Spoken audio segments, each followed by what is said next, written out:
एक छोटे से गांव में एक लड़का रहता था जिसका नाम मोहन था। वो बहुत ही आलसी था और हमेशा समय को व्यर्थ गवाता रहता था।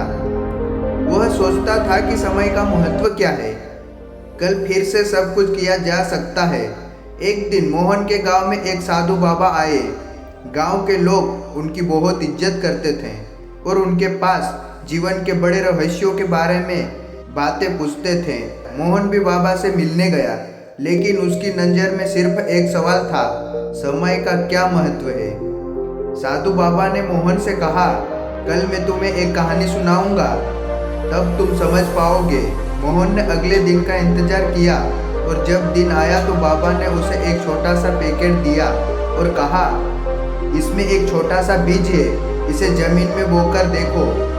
मोहन ने बीज को जमीन में बो दिया और कुछ दिन बाद उसने देखा कि बीज में एक छोटी सी पौधा उग आया।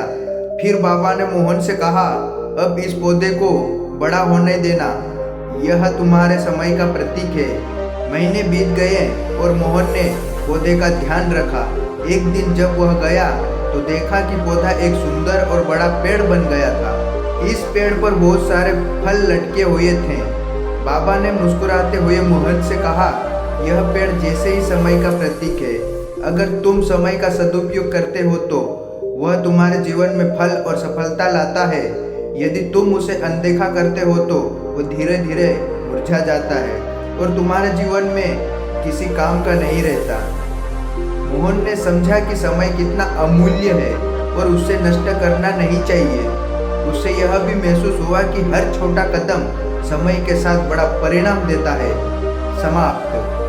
तो दोस्तों, समय का सदुपयोग करें, क्योंकि यह एक बार चला जाता है तो फिर वापस नहीं आता।